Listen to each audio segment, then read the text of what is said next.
Kaohsiung Lighthouse. Kaohsiung Lighthouse on top of Saracen's Head in Kaohsiung is also known as Chiho Lighthouse or Chijin Lighthouse. The biggest international port of Taiwan, Kaohsiung Port was once a small village during the Ming and Qing dynasties. In 1855, the U.S. acquired the privilege of trade in Taiwan, leading it to invest $45,000 in Kaohsiung to build the port.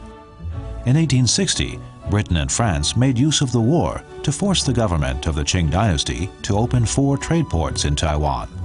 They had the intention to build a lighthouse in Kaohsiung when the port was first opened. After that, as the number of merchant ships entering and leaving the port increased, the navigational aids were insufficient. Accidents frequently occurred, and the initial flagpole and beacon no longer fulfilled the needs of the time. In 1883, British architects were hired to build the lighthouse. According to records, the old lighthouse was a square tower made of bricks with a 6th-order single-core fixed light installed in it. The nominal range was 10 nautical miles, and all the equipment came from Britain.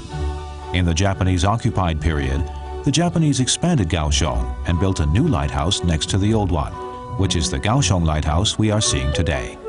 The lighthouse started operating in 1918, while the height is 15.2 meters.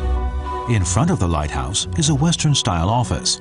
On the field, there's a sundial built during the Japanese-occupied period. The tower of the new lighthouse is in a white octagonal shape, while it becomes a cylinder at the top. On top of the lantern is a black and round dome.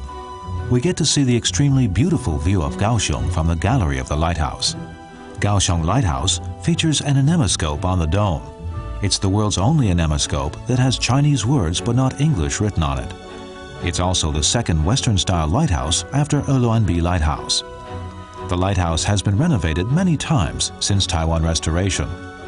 The current light source comes from a new rotating 4th-order lens with a luminous intensity of 850,000 candela of light. The white light blinks 4 times every 30 seconds. The nominal range is 25.2 nautical miles. We can still see the historical remains of the old lighthouse to the north. The 100-year-old Kaohsiung Lighthouse witnessed the process of Kaohsiung's development. Although it was attacked during World War II, it wasn't really damaged. It's one of the few lighthouses that remains operating after World War II.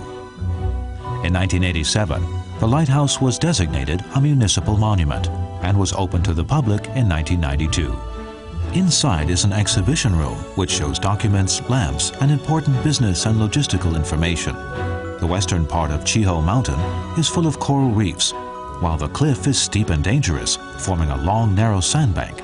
The opening of Kaohsiung Port became the entrance of the south.